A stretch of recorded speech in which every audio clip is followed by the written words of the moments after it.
Então vamos à aula introdutória de sistemas térmicos 1, tá legal? Vou falar um pouquinho para vocês do método de avaliação da disciplina, o que nós vamos estudar, tá legal? E aí eu já vou deixar essa videoaula teórica salva, porque pelo Colab às vezes é um pouco complicado, né? Pensei em dar essa aula por lá, mas problemas de conexão acho que ia atrapalhar, então vamos fazer como a gente fez no semestre passado mesmo, tá? Então vamos lá. Sistemas térmicos 1. A gente vai basicamente tratar de motores de combustão interna, tá legal? Os motores que nós encontramos nos carros, nos caminhões, tá legal? Mas primeira coisa, antes da gente entrar na matéria em si, eu queria falar um pouquinho com vocês sobre o método de avaliação, tá legal? Não tem nenhum tipo de novidade, vocês já estão familiarizados, mas é sempre bom citar, né? Vocês têm duas notas, a A1 e a A2. A A1 é a prova regimental globalizada, múltipla escolha, né, que vale 50% da média final, ou seja, de 0 a 5. É aquela prova, né, tipo a V4, que vocês já fizeram o semestre, no fim do semestre passado, né? E a A2 é a nota do professor, que vale os outros 50% da média, também de 0 a 5, que é a minha nota. Como é que eu vou dividir essa nota, pessoal? Eu vou dividir em três atividades, tá legal? A21, A22 e A23. A21 e A22 vão ser certamente virtuais, tá legal? E cada uma equivale a 25% da nota da A2, de 0 a 1,25. Tá? Eu não vou mais utilizar de 0 a 10, agora eu vou utilizar de 0 a 5. Aí a A23 vai ser virtual ou presencial, né? Vai depender do que ocorrer aí nos meses subsequentes, tá legal? E ela vale 50% da A2, de 0 a 2,5. A A21 e a A22 vai ser a mesma pegada do que a gente fez no semestre passado. Eu vou publicar as provas na Blackboard, múltipla escolha. Vocês vão fazer direto por lá e a nota já sai na hora. Já a 23, ela vai ser totalmente dissertativa, independente se vai ser virtual ou presencial, mas ela vai ser completamente dissertativa. Então eu vou mandar o arquivo para vocês. Vocês vão resolver e me mandar de volta o PDF das resoluções, tá legal? A média final, então, é a somatória de A1 com A2. Caso você tenha uma média maior ou igual a 6, você está aprovado. Feliz Natal para ti. Caso a média seja menor que 6, aí você está reprovado, vai ter que ficar mais um pouquinho para fazer a prova AF, que é como se fosse uma recuperação, né? Lembrando que a F, ela substitui a menor nota entre a 1 e a 2, caso ela seja superior a uma delas, né? Aí, tipo assim, sei lá, você fez a F, ela é maior que a 2, mas não é maior que a 1. Então ela vai substituir a 2 ali, tá legal? Então a sua média final vai ser, por exemplo, a 1 mais a F. Aí você refaz a média. Se for maior ou igual a 6, beleza, você está aprovado. Se for menor que 6, reprovado, e aí realmente não tem mais jeito. Aí a gente vai para DP ou para AP, vai ter que refazer. Assim, pessoal, não tem nenhum tipo de novidade, né? É como vocês já estão acostumados. A única diferença mesmo é isso que o semestre passado, se eu não me engano, eu adotei de 0 a 10, né? E aí eu tive que ficar cortando no meio a nota, é mó trabalhoso. Aí eu já deixei logo de 0 a 5. Tá legal? Então quando vocês verem ali as notas nas planilhas que eu mando, não se preocupem, né? Se ver 2, 1,5, tranquilo, tá legal? Tá tudo certo. Não tem nada demais, não. O horário de aula, né, ele sofreu pequenas alterações. Agora nós começamos às 7 e vamos até 15 para as 10, porque a carga horária sofreu alterações. Então agora, sistemas térmicos 1 é 60 horas aula. Tá legal?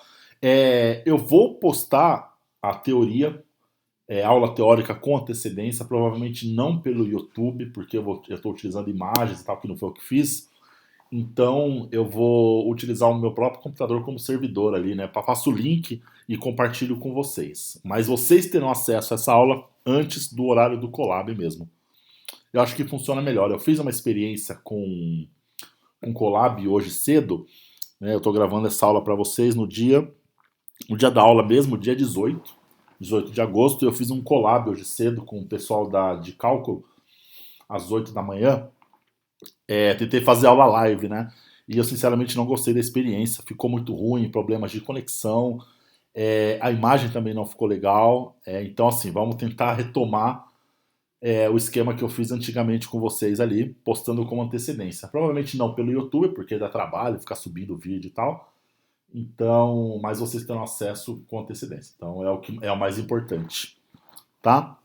Vamos fazer o mesmo esquema de collab também no horário de aula, para tirar dúvidas sobre teoria e exercícios. Eu vou estar no horário lá das 7 às 9h45, toda terça-feira. Vocês podem entrar em contato comigo por lá, tá? Eu só peço que vocês apareçam na sala, tá? Depois de ver a aula teórica, porque se a lesão for baixa ali, se não aparecer ninguém, aí eu vou fazer aula live mesmo. Se vai ficar boa, se vai ficar ruim, vamos tocar o barco assim, para ter uma adesão maior. Tá legal, pessoal? Então, apareçam no Colab ali para tirar dúvidas sobre os exercícios, sobre a teoria, para tentar resolver os exercícios na hora da aula, como se a gente estivesse em sala mesmo, tá legal? E como sempre, se possível, não deixe para estudar em cima da hora, em cima da prova. Não é uma matéria muito complexa, mas sempre acaba atrapalhando, né, estudar em cima da hora, porque acaba gerando uma ansiedade, uma correria que se soubesse administrar, consegue estudar ao longo do semestre aí, na hora da prova, de atividades, tá mais tranquilo. No curso, eu vou utilizar o livro Motores de Combustão Interna, são 2 volumes, eu vou utilizar os dois, volume 1 e volume 2, do Franco Brunetti. O Brunetti, se eu não me engano, até deu aula em Mogi, eu não lembro se foi na Brás Cubas ou se foi na UMC, mas é um livro bem conhecido aí no meio de motores de combustão interna, tá? Ele já é falecido, mas o legado que ele deixou aí em termos de teoria, de conhecimento, vai perdurar por muitos anos aí, tá legal? Então eu vou utilizar esses 2 livros aqui. Qual que vai ser a agenda da aula de hoje, pessoal? A gente vai falar um pouquinho, introdução aos motores de combustão interna ali, alguns aspectos gerais apenas, tá? E alguns aspectos geométricos de importância dos motores ali, né? Cilindrada, volume morto, curso, área do pistão, esse tipo, da cabeça do pistão ali, tá legal? Esse tipo de coisa. Não tem nada de mirabolante, não. Algumas equaçõezinhas simples ali mesmo. Taxa de compressão também, tá legal? Então vamos lá. Introdução aos motores de combustão interna. Tá? Todos os motores de combustão interna, eles são conhecidos como máquinas térmicas, tá? Os motores são máquinas térmicas, mas há outras coisas que também são máquinas térmicas, tá legal?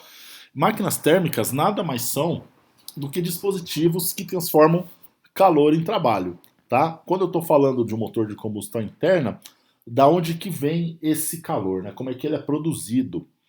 Ele é produzido a partir do processo de combustão que ocorre, né, da mistura ar mais combustível que está lá dentro do cilindro, tá legal? E essa mistura ar mais combustível depois da combustão é que vai gerar a potência mecânica que chega lá nas rodas, tá legal?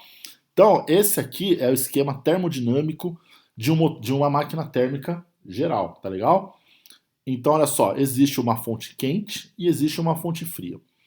A fonte quente é justamente o processo de combustão. É aquilo que vai fornecer calor para a máquina térmica, para o motor em si. Tá legal? Então, parte desse calor vira trabalho. Lembra que trabalho por tempo, fluxo de trabalho é potência. Tá legal? Só que nem todo esse calor é convertido em trabalho. Parte dele é rejeitada por uma fonte fria, como por exemplo o ambiente. Tá legal? Naturalmente, se todo o calor fosse aproveitado para virar trabalho, não precisaríamos conhecer o conceito de eficiência, né? Eficiência seria sempre 100%. A gente sabe que isso é impossível de acontecer e a eficiência geralmente é muito mais baixa que isso, né? Em casos reais, tá legal? Então esse aqui é um modelinho geral de como é a máquina térmica e como ela produz trabalho, que lembrando que trabalho por tempo é potência, tá legal? Existem diversos tipos de motores de combustão interna. A gente vai focar nos motores de combustão interna 4 tempos alternativos, tá legal? Como é que esses motores eles produzem potência, né? Existe aqui o conjunto pistão-biela que está ligado a um eixo de manivelas, um virabrequim, tá legal? Então o que acontece? Esse pistão dentro dos cilindros ali, ele tem um movimento linear, né? E esse movimento linear de vai e vem, ele sobe e desce, é transformado em rotação contínua pelo sistema biela-manivela aqui, tá legal? Então essa rotação que vai ser transferida ali para o conjunto de transmissão que vai fornecer potência lá nas rodas, tá legal? Tranquilinho? Aqui é bem simples, né? Um esqueminha bem simples. Aqui a gente também pode ver os anéis, né? Tem anel para vedar o cilindro ali, porque lembra que motores eles trabalham em alta pressão e alta temperatura, então não pode ter vazamento ali no cilindro, porque ele trabalha com compressão, né? E também tem anéis aqui para raspar o óleo ali dos cilindros. Tá legal, pessoal? Tranquilinho? Então essa aqui é só uma visão geral de um motor. Deixa eu ver, acho que eu não consigo aumentar um pouquinho, mas acho que tá bom, né? Onde a gente pode ver alguns componentes principais ali, tá? Temos o cárter, né, que fica na parte inferior do motor, onde fica o óleo do sistema de lubrificação. Na parte aqui superior, nós podemos ver as válvulas, tá legal? Essa região aqui onde fica as válvulas aqui é o cabeçote, tá legal? E esse aqui é o comando de válvulas. O comando de válvula com esses ressaltos aqui é que aciona as válvulas de admissão, de escape, né, para que seja admitido a mistura ar mais combustível, para que saia os gases de combustão, resultantes da combustão no caso, né? Tá? Então temos aqui uma válvula de admissão e uma válvula de escape. Cada ressalto aqui sincronizado, né, faz com que as válvulas abram no momento certo ali. Tá legal, pessoal? Temos também aqui as velas de ignição que trabalham com salto de centelha, né? Essas velas são utilizadas em motores movidos a gasolina ou etanol. No diesel, nos motores diesel, o negócio é um pouquinho diferente, tá legal? Então, aqui temos os cilindros, que é onde ficam os pistões, tá legal? Nesse caso aqui temos um motor 4 cilindros, então ele tem 4 pistões, as bielas e o virabrequim aqui, tá legal, pessoal? O papel das válvulas, pessoal, para resumir, é simplesmente controlar da mistura ar mais combustível, que vai entrar em combustão, também auxiliar aqui, né, quando as duas estão fechadas, para que o cilindro tenha compressão, tá legal? E também para liberar os gases de escape, tá legal? Então tudo isso é sincronizado com a árvore de manivelas para que não tenha perigo, né? De, por exemplo, a válvula está aberta na hora errada e o pistão vem, acerta a válvula e entorta tudo, né? Quando acontece, por exemplo, o rompimento da correia dentada, né? Alguns carros têm esse problema. Se acontece o rompimento de correia dentada, alguma coisa, as válvulas estão dentro do cilindro, o pistão vem e arrebenta tudo. E aí o prejuízo para o bolso é um pouquinho mais pesado. Tá legal, pessoal? Qualquer coisa também, tô passando só essa teoria antes, mas a gente vai ter o tempo de collab para tirar todas as dúvidas também. Tá legal, pessoal? É só o básico realmente do que é de como só os componentes principais de um motor de combustão interna. Tá legal? Então eu falei ali atrás que nós vamos trabalhar com motores de combustão interna 4 tempos. O que significa esse 4 tempos? Bom, cada ciclo de funcionamento aí passa por 4 estágios, tá? Aqui ele colocou como aspiração, mas vamos utilizar o termo admissão, tá legal? Tem o tempo de admissão, da compressão, combustão e exaustão, tá legal? Então, para o motor produzir potência, ele passa por esses 4 tempos, esses 4 estágios, tá legal? Mas na real, ele produz potência só em um desses tempos, que é na combustão, tá legal? Então, olha só, como é que funciona esses tempos aqui? Como é que o motor faz para operar e gerar potência, né? Como é que ele trabalha ali? Lembrando que é um ciclo, né, pessoal? Então, o ciclo ele sempre se repete, né? Então, ele vem para a exaustão, depois ele volta para a admissão e faz tudo de novo, tá legal? Então, olha só, o que acontece aqui? Inicialmente, vamos pegar do início ali, o pistão está no que a gente chama de ponto morto superior. Vou falar um pouquinho mais dessa nomenclatura no próximo slide. Ele está no ponto morto superior. Quando ele inicia seu movimento linear para baixo, em direção ao ponto morto inferior, a válvula de admissão, ela tá aberta, tá legal? A válvula de admissão é que vai permitir, através do coletor de admissão, que entre a mistura ar mais combustível no cilindro ali, tá? Então, nesse movimento de descida do pistão, ocorre uma depressão aqui dentro, ou seja, a pressão no interior da câmara é menor do que a pressão ambiente ali, tá? Se a pressão aqui é menor que aqui, então a mistura, ela entra, a mistura ar mais combustível. Tá legal, pessoal? Essa válvula fica aberta até que o pistão ele chegue no ponto morto inferior. Tá legal? Quando ele chega no ponto morto inferior, vai iniciar o processo de compressão.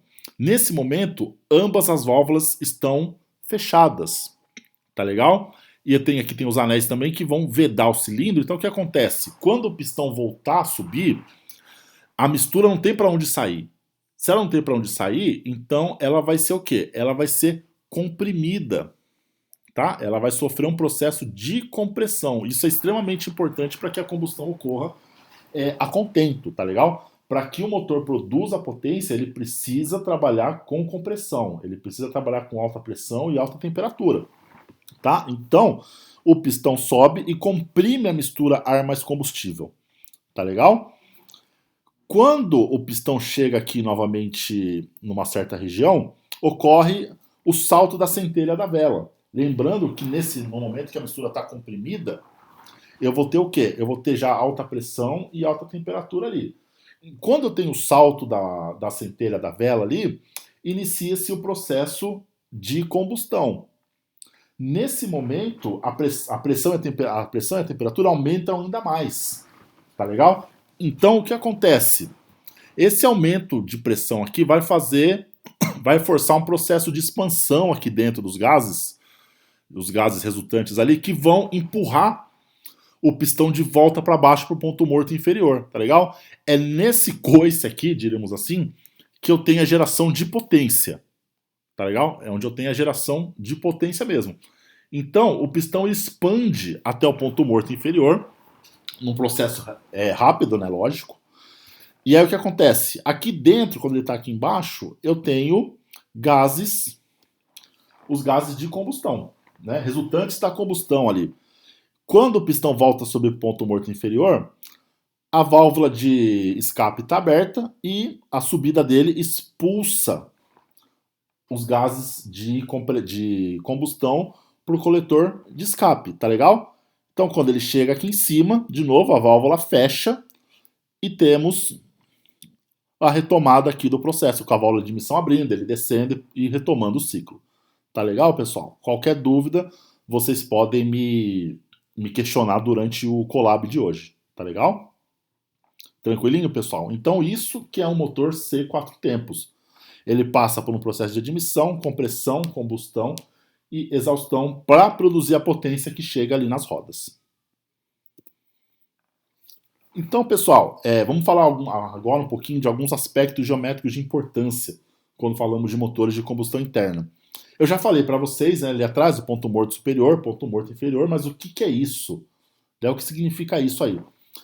O ponto morto superior, pessoal, o ponto morto superior é a maior distância que o cilindro que o pistão pode chegar do cabeçote, tá legal? É o ponto mais alto que o pistão chega antes de começar a sua descida. A cabeça do pistão, no caso, né? Não o pistão inteiro, só a cabeça do pistão, tá? Então, é o ponto mais alto que o pistão chega, que a cabeça do pistão chega, antes de começar a sua descida. Tá legal, pessoal? Esse é o ponto morto superior. Já o ponto morto inferior é o ponto mais baixo que a cabeça do pistão pode chegar. Tá legal? Então, a partir do ponto morto inferior, ele não desce mais. Aí ele vai voltar a subir em direção ao ponto morto superior. Tá legal? Lógico que isso aqui, né? O pistão, ele tá fazendo isso de maneira linear aqui dentro. Tá legal? Ele tá fazendo isso de maneira linear. O H é o que a gente chama de curso. É o curso do pistão, que é a distância entre o ponto morto superior e o ponto morto inferior. Tá legal? A cilindrada de um motor é o volume compreendido entre o ponto morto superior e o ponto morto inferior. Tá legal, pessoal? Lembrando aqui, né, que estamos lidando com uma área circular aqui, né? O pistão ele é cilíndrico, né? A cabeça dele é circular ali. Tá legal? Então a cilindrada aqui é o volume compreendido entre o ponto morto inferior e o ponto morto superior. Vamos dizer que eu estou lidando com o motor 4 cilindros aqui. Tá legal? Então temos que tomar cuidado com cilindrada e cilindrada unitária. A cilindrada unitária é a cilindrada de um único cilindro.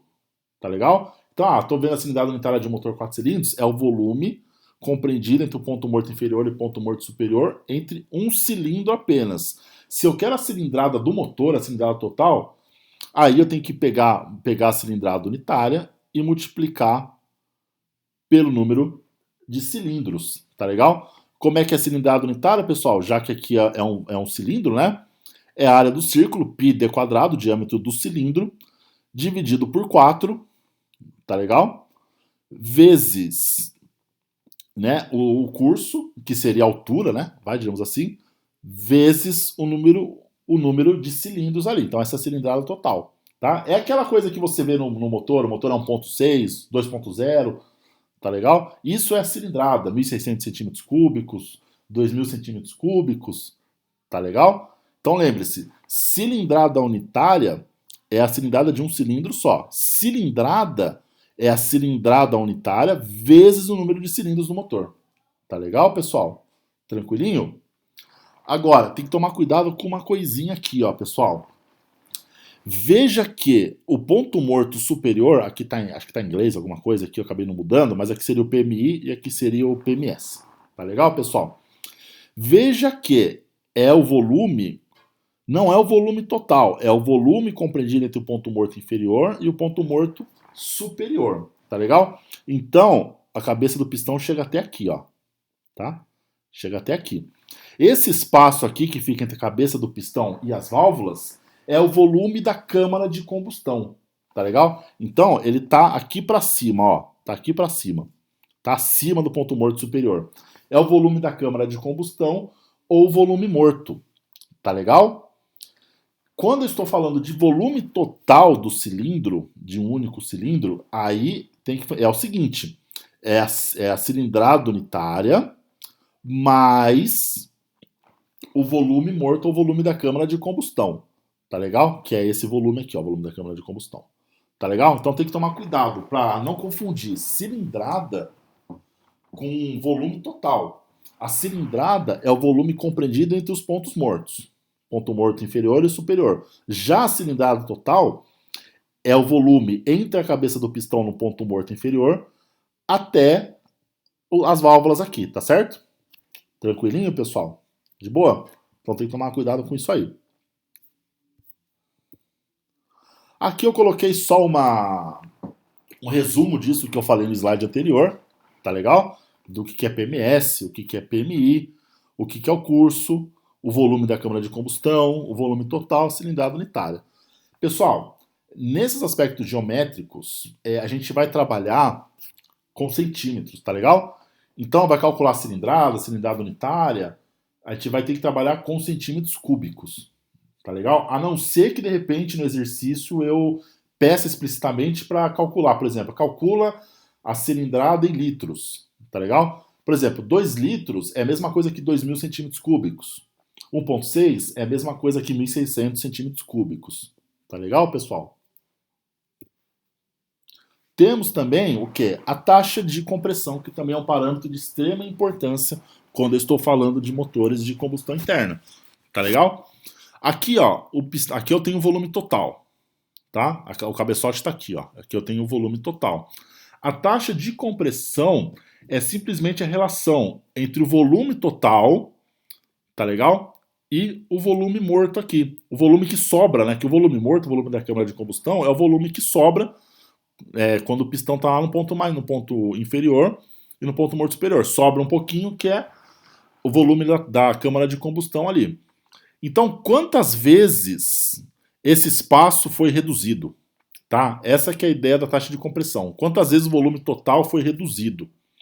Tá?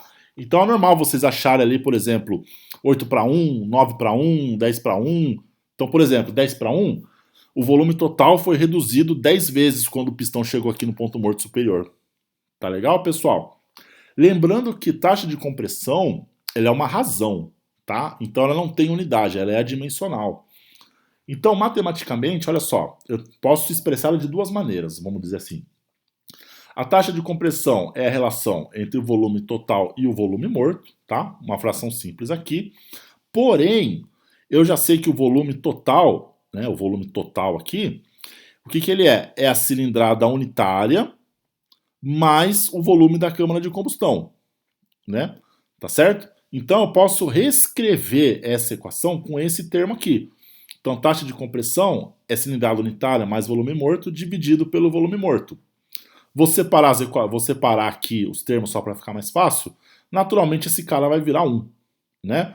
Então, eu posso escrever a taxa de compressão com essa cara ou com essa cara aqui, ó. Taxa de compressão, cilindrada unitária sobre volume morto, mais 1. Lembrando que em ambos os casos eu tenho uma grandeza que é adimensional. Tá legal, pessoal? Tranquilinho? Então eu fiz aqui um exemplo para que vocês possam ver o que a gente está fazendo aqui nessa aula. Tá? Um motor alternativo tem 4 cilindros de diâmetro. Tem 4 cilindros de diâmetro? Ah, não. Oh, pera aí, pessoal, aqui eu vou resolver. O motor alternativo tem 4 cilindros, aí vírgula, diâmetro 8,2 centímetros e curso 7,8 centímetros e uma taxa de compressão de 8,5 para 1. Pede-se a cilindrada do motor em centímetros cúbicos, o volume total de um cilindro, o volume da câmara de combustão ou volume morto. Tá legal? Então eu tenho um motor com 4 cilindros, o diâmetro dos pistões ali, que a gente vai considerar que é o mesmo do cilindro, tá legal? 8,2 centímetros e curso 7,8 centímetros. Lembrando que o curso é a distância entre o ponto morto inferior e superior, tá? E uma taxa de compressão de 8,5. Então vamos lá. Botei a figura aqui só para dar uma auxiliadinha. Lembrando que a cilindrada, né, é o volume compreendido entre aqui o ponto morto inferior e o ponto morto superior, vezes o número de cilindros, que a gente já sabe que é 4. Tá? O volume aqui é a área da cabeça do pistão circular, vezes o curso, vezes o número de cilindros.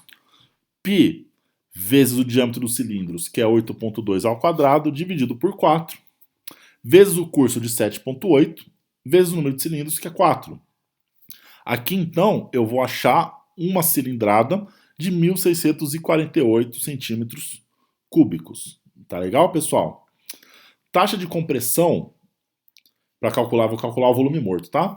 Taxa de compressão, que já é me dada, é cilindrada unitária dividido por volume morto mais 1. Tá? Como é que eu vou achar a cilindrada unitária, pessoal? É simples. É só eu pegar a cilindrada aqui total e dividir pelo número de cilindros. Aí eu vou ter a cilindrada unitária, que é a cilindrada de um único cilindro. Essa divisão de 1.648 por 4 vai me dar uma cilindrada de 412. Taxa de compressão já é dada no enunciado. Então, 8,5 igual a 412 dividido pelo volume morto, mais 1. Fazendo as contas aqui, lembra que aqui, ó, eu não fiz, mas tem que tirar o mínimo, né? Porque ele está mais 1 aqui, então não posso simplesmente jogar esse cara para cá. Tenho que tirar o mínimo para depois isolar o volume morto. Fazendo isso, eu vou achar um volume morto de 55 centímetros cúbicos. Tá legal? E aí o que acontece? Eu já sei a cilindrada unitária, já achei o volume morto, agora a cilindrada, ou o volume total, é simplesmente a soma do volume morto com a cilindrada unitária, tá certo? Então, cilindrada unitária mais volume morto, 412, mais 55 que eu acabei de calcular aqui, que vai me dar 467 centímetros cúbicos. Então, é o volume total de um único cilindro, 467 centímetros cúbicos. Cuidado com unidades, tá, pessoal? Aqui, eu já passei o diâmetro e o curso em centímetros, então facilita a vida.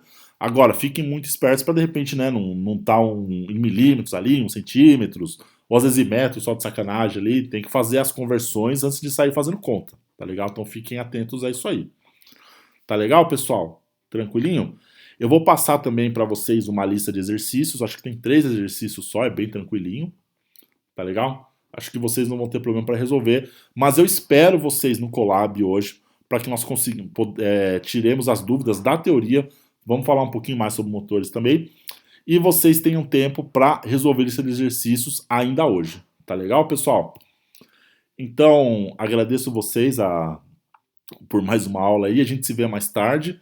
Grande abraço e até mais.